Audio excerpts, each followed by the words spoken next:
What's up, sisters? Welcome to the Period Whisperer podcast. I'm Bria. I'm your host. If you're new, I'm so happy you are here. I'm your perimenopause and menopause sister, your holistic trainer, hormone specialist, translator of your female body. I'm a recovering people pleaser and hustle addict turned body whisperer and hormone decoder. And I am here to help you de-stress your body, decode what it is saying, become the CEO of it, and own your own health, energy, and weight loss again. This show is for you, the overwhelmed, overworked, underappreciated step woman who dreams of a body they feel strong, energetic, and sane in. The woman who knows that she shouldn't just wave the white aging flag and believes in a body and life of peace, love, and purpose. But you don't just know how to get there yet. So if you are stuck in your body, your energy, your life, you are in the right spot. Let's lean in and learn what our bodies are saying to us.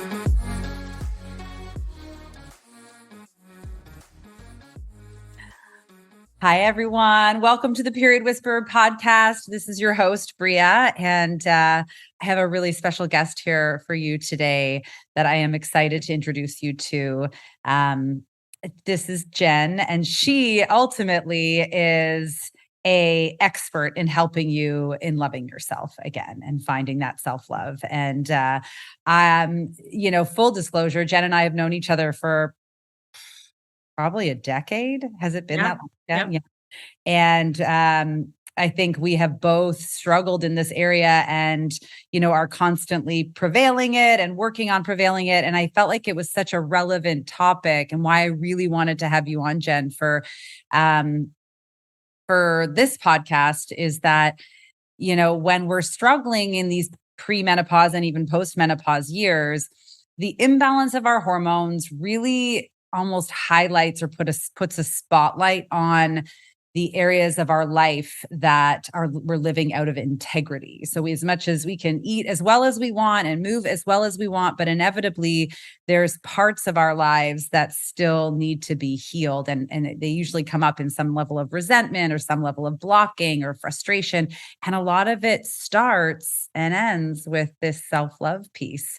So I'm so excited to have you on here to first share a bit of your story, to explain why I think you are a great person who is out in the world teaching this topic and helping more women about this topic and normalizing this topic, but also to give us some starting points on how to get there. So perfect. Thank you. Thank you so much, Bria, for having me. I've always felt such a strong connection with you. Mm-hmm. And we've had so many deep, emotional, personal talks. So this is just going to be one of them. And I'm excited that your listeners can just kind of sit with us and drink some tea or whatever they want to do and be a part of this conversation. So thanks for having me. Yes. So why don't you just start by telling us a little bit about what you do and how you got here and your story. Sure. Yeah. So my name is Jenny, everybody. Bria and people who've known me a long time call me Jen. No, either one is perfectly great. So when Bria and I met, I was in a very different place in my life. I had been married for almost 22 years. I was coming off of being 50 pounds overweight. And weight is just one of those things that we are constantly looking at throughout our lives as humans. But for me, the excess weight was really a symbol of what was going on inside. I was really disconnected from myself, from my truth, from my inner wisdom, from my inner guidance. I was living life really externally. I was part of an organized religion that I was constantly trying to be perfect in to gain worth. I was in a really difficult marriage. I'm the mom of 2 kids, and I had given up my career or stepped away from my career as an elementary school teacher to raise my kids. So I was really in a place of unhappiness, disconnect, and my self-love was beyond lower than low. Low self-esteem, low self-worth, because I had put all of that into external vessels. And it really was connecting back to my body that started my self-love journey, because something deep inside told me to love my body instead of shaming it, hating it, being mad at it, judging it, trying to fix it. So when I started my health transformation, my physical health transformation, it really came up from a place of appreciating what my body was and what my body could do, and loving the things about my body.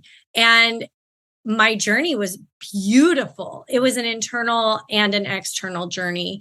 And so that kind of kicked it off. And I was able to leave our unhappy marriage. I've been divorced now for 5 years, and we have a beautifully loving relationship, both with each other in a different way and for our children. And that only can come because I learned to love myself. I also stepped away from the organized religion, which was a huge part of my identity. But today I am so more spiritual than ever. And so now I've always been a teacher, and it's natural for me to teach my process. And so self-love coaching just really became natural for me. I was doing it long before I gave myself permission to do it as a career. And I have a podcast, and I have a self-love journal and a self-love deck of cards. And it's just, I'm living the best life. I think that's so, first of all, I'm so happy to hear that. I'm so happy for you. I know it wasn't done without a lot of work, right? Sometimes we get to connect on these podcasts and hear these things often after all of the, and the work keeps going. I know that, but often after the hardest parts of the work. So, how did you know that you were really living out of integrity with yourself? Like, what were the signs that you recognized in you? Because I think we all, notice it in different ways. And certainly weight is one of these things where, if we are struggling to really connect in our body that way, or we're using food or other things as a comfort or a numbing situation, that's a pretty clear indicator. But for you, how did you notice it? I love that question because I literally have chills right now. Oh, you're going to make me cry. I know. I am an optimistic, positive, enthusiastic person. That's my soul. And for 25 years, I was not that person. And I knew it. And I was really mad about it because I knew that I was not showing up in the world as a teacher, as a wife, as a mom, as a friend, as a daughter, my authentic self. I didn't know how. I didn't know how I got there. And I certainly didn't know how to connect back to who I truly was. But that was it. I woke up every day sad, depressed, pessimistic, lonely, angry. And I just knew that was not me. So that's where the internal work began of I am out of alignment with me. And yeah, that's where it all started. It's, I know a lot of women struggle with this. This is what I hear from a lot of you guys listening to the podcast is like, I just feel so lost. I look in the mirror and I don't even feel like me. I don't look like me. And it's not, we might, because of society, we might really pin it on how we look, but it really ultimately is how we're feeling. And to wake up and not recognize yourself, it's a terrible feeling. And yet you're right. It's a huge moment where I think you're kind of surrendering and realizing like, oh no, this is not who I am, and I don't want to be this person anymore. And that's that first step, isn't it? Oh, sorry. Yeah, no, thank you. I know, you know me, like there's pretty much always going to be tears. And I used to always blame my hormones on it. I'd be like, oh, it's my hormones. But really, again, that's just who I am. Like I think tears are a testifying of truth. And so I just let them come freely. Something you said at the top, even in the intro, that made me really, I think about things is, your listeners, when we're struggling physically, emotionally, the first thing we normally do is criticize ourselves. I mean, it is instinctual and innate that we go into judgment mode of what is wrong with me? How can I fix it? And the subconscious, the subliminal thing is, I did something to create this. Mm-hmm. So I'm mad at myself. Mm-hmm. And I think that this is such a powerful part of self-love. Like that is the basis of where you can start to shift, is be very mindful of when you're struggling, on those struggling days, to start having a battle within yourself and blaming yourself and judging yourself and criticizing yourself. Because once you realize that you're doing that, you can choose differently. Just like I did with like my physical transformation, we can do that on a daily basis. That voice in our head is so quick to say, why? Why are you doing this to yourself? Or how, why are you feeling this way? No, take that voice, set it to the side, and use that beautiful, mothering, comforting voice of, sweetheart, today is a hard day. And I'm right here with you, loving you through it. You did nothing to create this, and we're going to get through this together.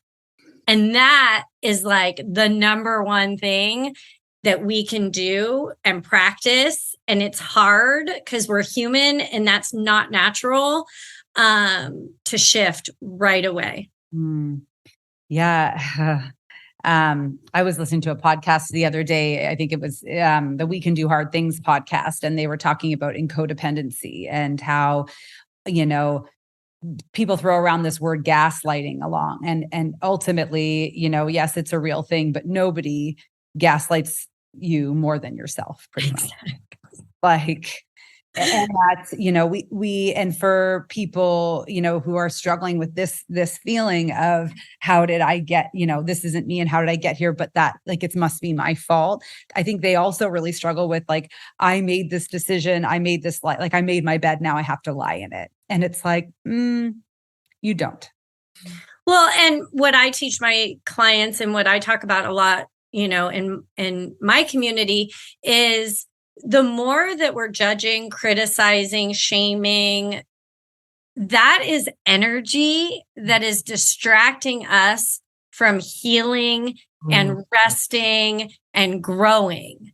So the more energy we put in that inner conflict, the more it's just a waste of energy. Yeah. So again, put it to the side, turn to love and acceptance and compassion, and we will move through whatever struggle we are going through so much more efficiently, maybe not quicker, but in a more serene, beautiful way. Mm-hmm.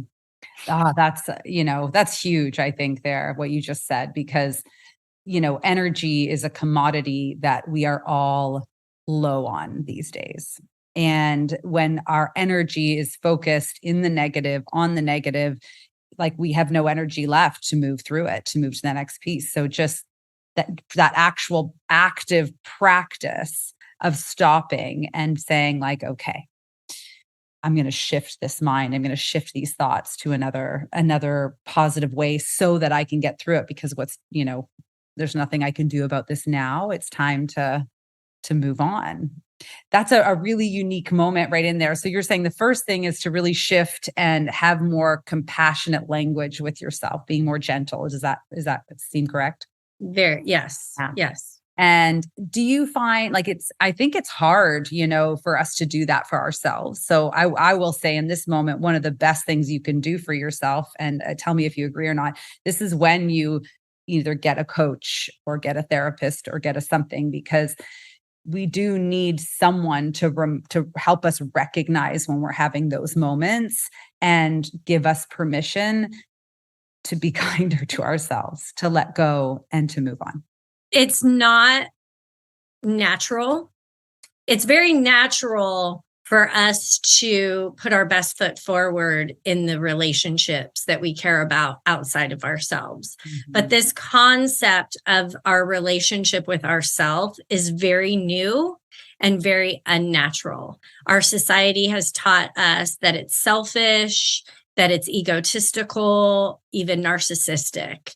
And I just did a reel on social media. Like, look, if you're putting off self-love because you're afraid you're going to become an egotistical narcissist, that would have already happened by now. Like you already would have been that, So put all those fears aside and put that belief system aside of nurturing ourselves, having compassion for ourselves, loving ourselves is actually essential. Because if we don't have that relationship with ourselves, that strong relationship of how to self-soothe, how to self-validate, all of these things, then we can't fully give love or receive love from the people around us. And I was the queen in my marriage. I was like blaming my husband for not loving me the way that I wanted to be loved. And now, like with this awareness, oh my gosh, like I didn't love myself. So there was no way that I could receive the love that he was giving me in his own way because I didn't love myself. And I couldn't love him back the way that a partnership requires because I didn't love myself. That's really huge. I have a question on that. Like, what are your thoughts then? And I know people are, listening to this, whether they're in a marriage or whether they're not, it could be a relationship with their parents. It could be a relationship with their child.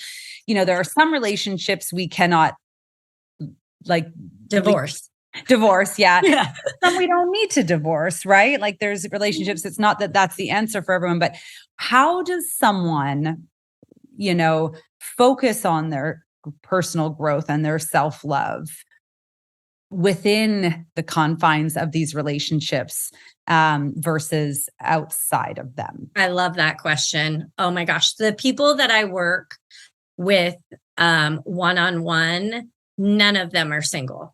So all of my clients are in some sort of partnership, relationship, but I love the fact that you brought up our children and our parents too, because every relation, it doesn't even matter if it's coworkers or friendships. It all starts with the relationship with us. We are going to show up more authentic and more abundant in all of our relationships. So how to do that?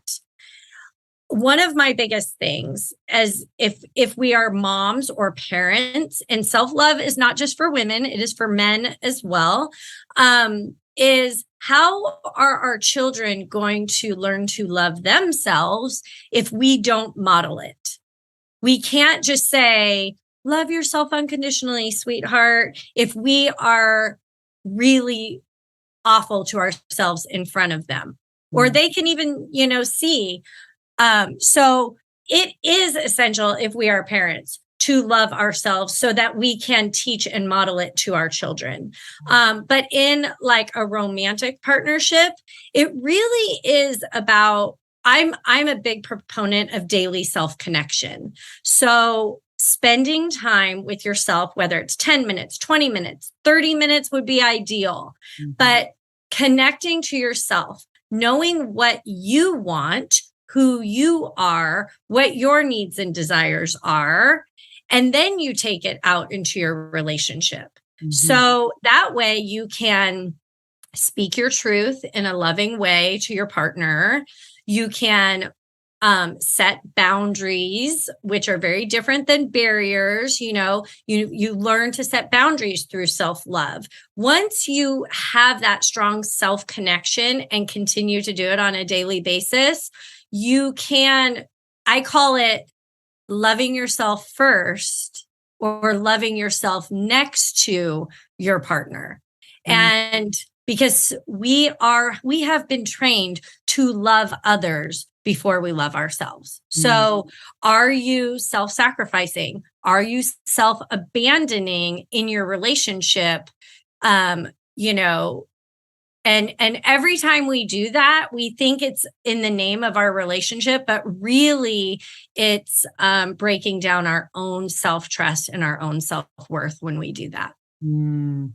Ooh, yeah, I think that's right. So what you're saying is, if you're like within the I don't want to say confines, within the, relationship with whomever it is, if you are struggling and you need to start to find that self-love again, a good practice would be to just a committed, carved out 10, 20, best case scenario, 30 minutes a day where you are. And what would you do? What do you suggest we do? Like sit in that moment alone, journal, meditate? Like what's happening in those 30 minutes? Yeah, great question. And my coaching is all about the client. So it is not a one size fits all cookie cutter program. So I would say like the first question that you ask yourself is, number one, when do I feel most connected to myself? What am I doing when I feel connected to myself? And some people, you guys, it could be in the shower. Me, I realized long before this journey that I turn off the lights when I blow dry my hair.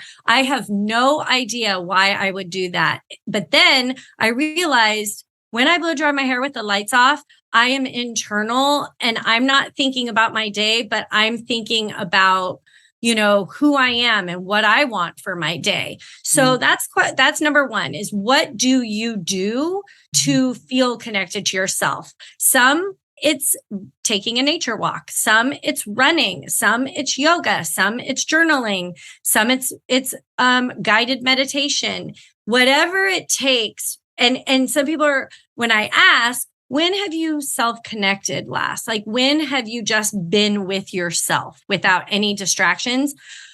Most people are like, I did that like on vacation one time.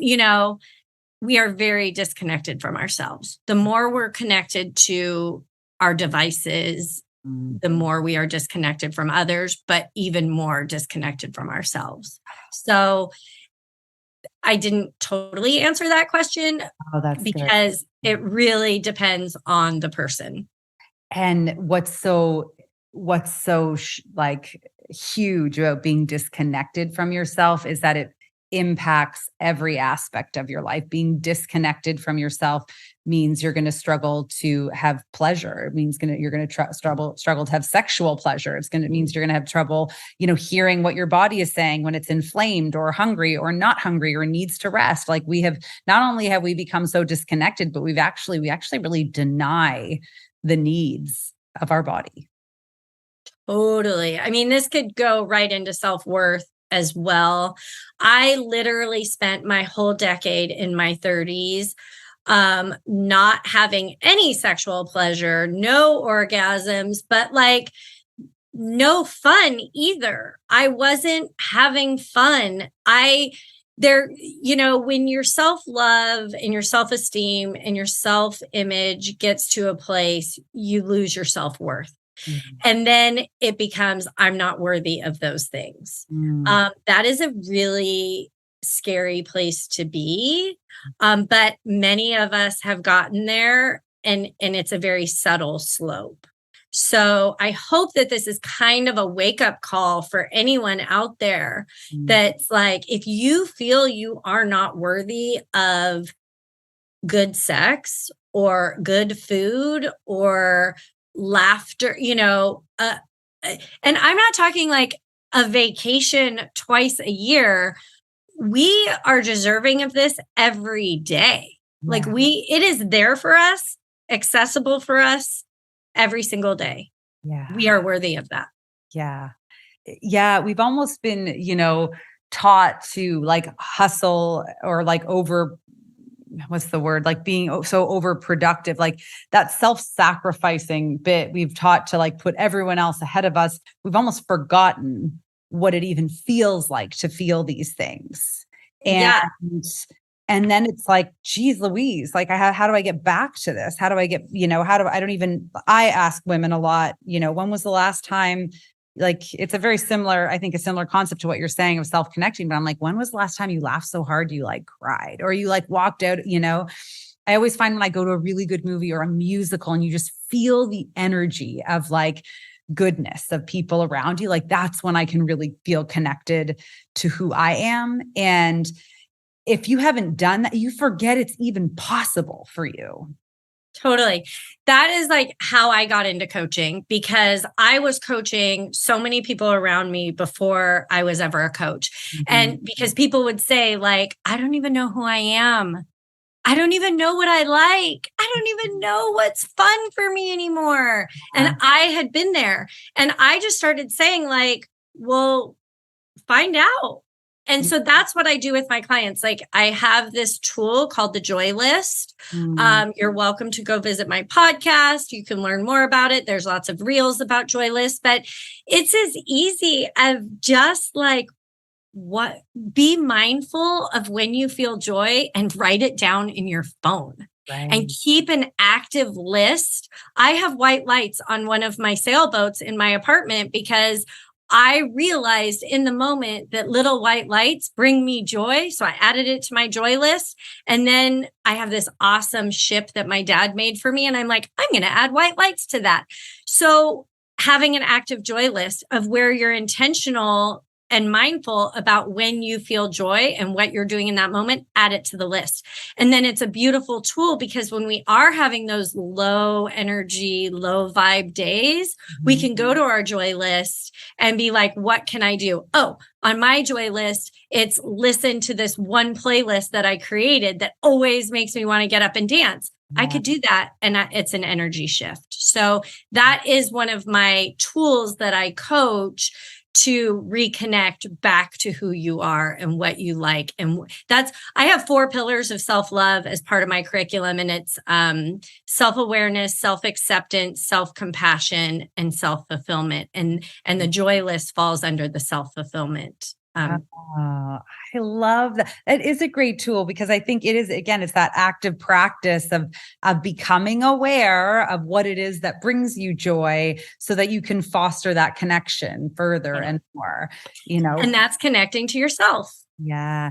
It's interesting because in this day and age, we so quickly turn to food for joy or alcohol for joy or, I don't know, drugs, shopping, things like that. And unfortunately, they're real surface level joy pieces that actually, like, I think trigger more in our guilt side, right? Like they end up, leaving us sort of empty feeling, or feeling worse. And they rob us of our ability to experience joy. If you are drinking alcohol every day, like your brain does shift and change. Or if you're eating sugar every day, your brain like physiologically changes, and we start to rob ourselves of our ability to do that. And it's society that's done that. Sorry to interrupt. I'm like chomping at the bit. I love that you brought that up because you just described us being human. We're all human. Yeah. And we all have dopamine. And it's just who we are. And we can get really caught up in those dopamine hits, whatever they may be. And I really practice not beating ourselves up and just, that self-compassion piece. Mine was dating apps. Here I am, a self-love coach. I do it for a living and I do walk the walk. And I got caught up in the swipe game. Like when I was lonely, when I was bored, when I was tired, I just start swiping. And I removed it from my life for 6 months. And the greatest stuff happened when I did that.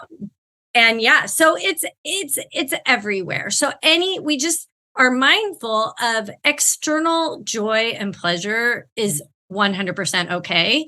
As long as that's not our only joy, and fulfillment. So what can we do? The more we can look to ourselves for fulfillment alongside those external fulfillments, that's where the balance is. That's where the healthy space is. Oh, that's amazing. I like that because it's also a reminder, like pleasure, much like in all of its forms, like self-love, like you were saying, how could you possibly receive love or give love to someone else if you don't love yourself? And the same goes for like, I think we get really caught up in life expecting other people to make us happy or make life fun or fulfilled. But it's like, it's an inside job. It's our whole responsibility to do that for ourselves and maybe guide our children to learn how to do that for themselves. Otherwise, it's just never going to happen. Well, yeah, when we look to other things to fill our cup, it's like our cup has holes and it just flows through. But when we can fill our own cup, I always say, I was in a relationship, a really healthy relationship, while I was, on my podcast, and I talked about this. I said, I fill my own cup of love so that his love is just the icing on the cake. I like that. I never want to say like self-love is isolating ourselves so that we don't need it from anyone else or want it from anyone else. No, of course not. We are here on earth as humans to connect. So I never want to give the perception that what I do and what I teach is to make us completely fulfilled on our own. No. However, when we do it first as a priority, then what you said, like, oh my gosh, that's where those healthy relationships lie, because it takes the pressure off of that person. It's just love and compassion and forgiveness and fun, but it doesn't come from a need space. It comes from like a want space. I love that metaphor. I've actually used a similar one, but ultimately in life, we should be able to meet our needs so that we're the most like delicious cupcake ever. Yeah. And all the other things that come from relationships and external factors really should be like the icing, the sprinkles, whipped cream, and the cherry. It should be those extra things, but we should feel like a great cupcake all on our own. Our jobs. I always say like relationships and jobs kind of in the, our bank account, all of these things can be like the icing and the sprinkles on our cupcake. Oh, I like that. Oh, that makes me really excited about more icing and sprinkles on the cup, like about having the best cupcake, for yourself, feeling like, I guess that's that self-worth, right? And that fulfillment. What are your thoughts then on if you are in a relationship and it's, you're doing this work and it's not very supported? Yeah, that's really common. It's hard when you're doing the internal work and your partner is not. And that was the space that I was in. The more we respect our own journey, the more we're able to respect other people's journeys. And I found that a lot in dating. I've been on my own journey. I have my own path. I'm secure in it. And trust me, it has been a windy path. I've done a lot of different phases and growth and back through, 2 steps forward, 3 steps back. Yeah.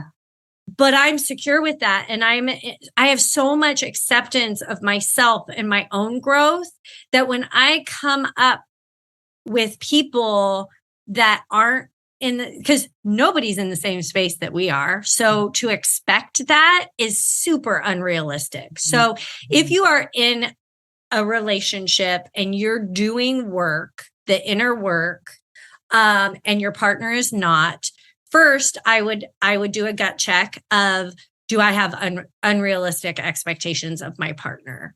And how can I accept where they're at? Because if we accept where we're at in the most compassionate, loving way, then it's so much easier to accept. And that goes for coworkers and friends and siblings. Oh my gosh, siblings, as well. Yeah. All of our relationships. Is there a way to know whether, and maybe it's not possible, but whether your growth needs to be done alone or not, Um, in your opinion? I think, again, I always go back to the individual soul. Yeah. This is soul work.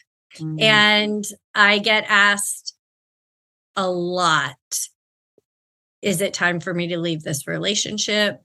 I'm stuck. The only thing I could say is, when you know. Mm-hmm. I was married for 22 years, and for the full 22 years, I knew, but I was not ready. Sometimes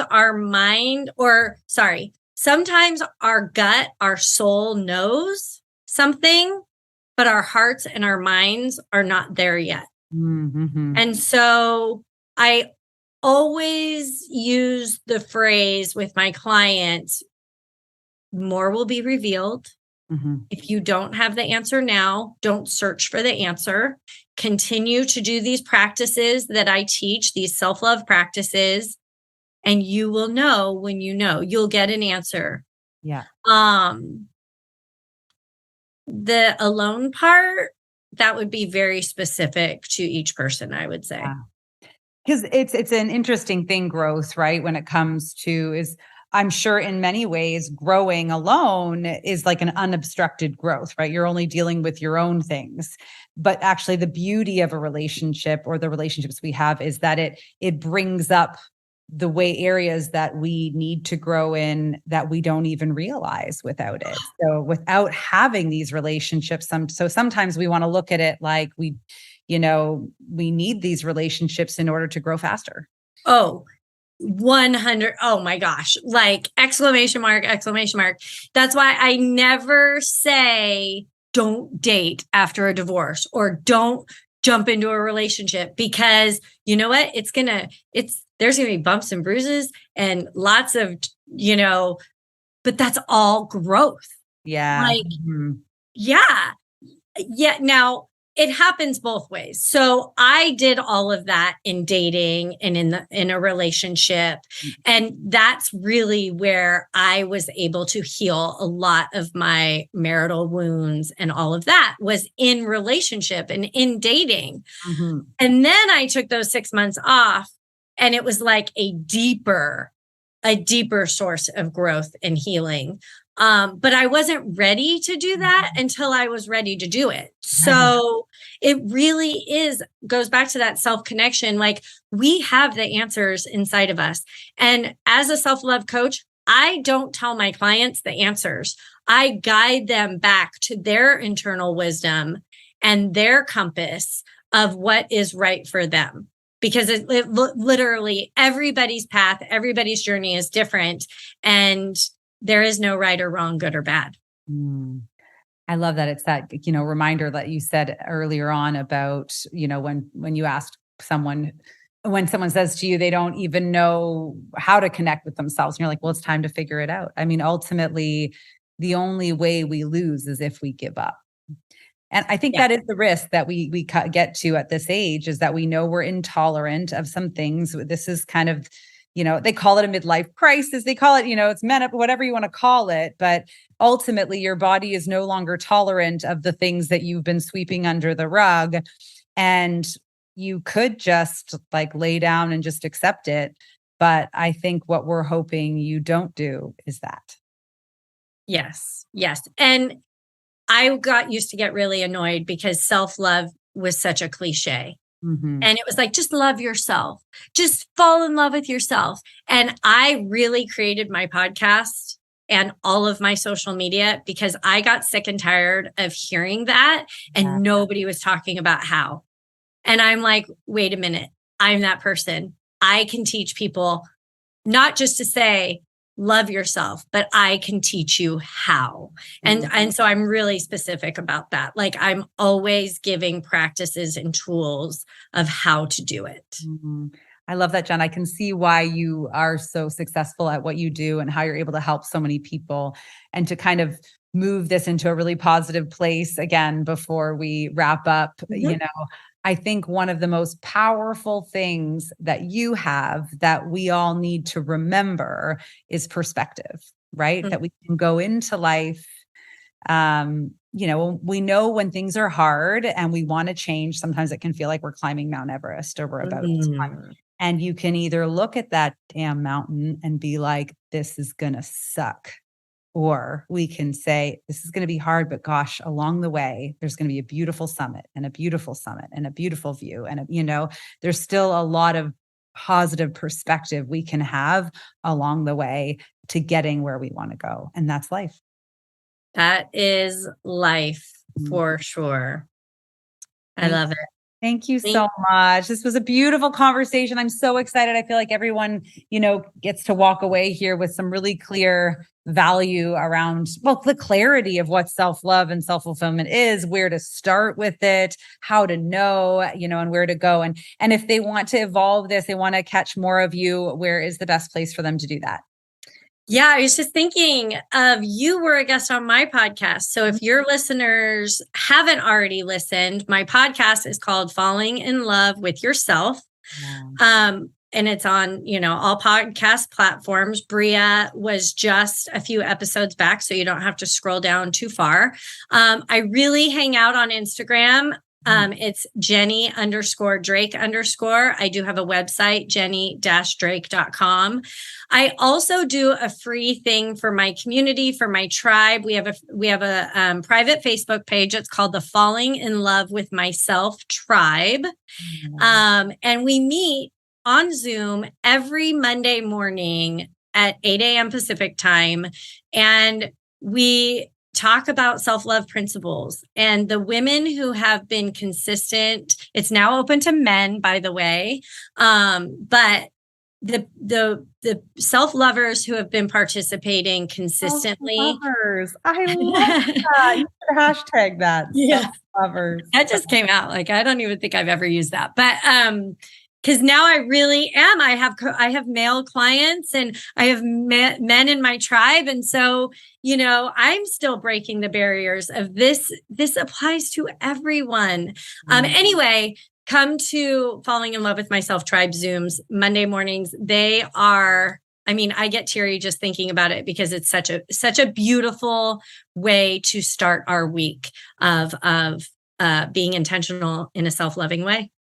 Oh, wonderful. Thank you so much, Jenny. And I'll put all these links in the show notes so that everyone can just swipe up and click them. But thank you for all you do, for the work you do, and for just being you.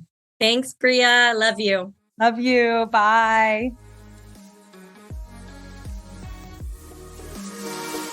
Thank you so much for joining me on the Period Whisperer podcast. I want to encourage you to reach out to me directly and message me if there are topics or things you're struggling with, so we can address those right where you are at. And of course, if you loved this episode, if you learned something, make sure to share it with your friends, and please rate and review it wherever you get your podcasts.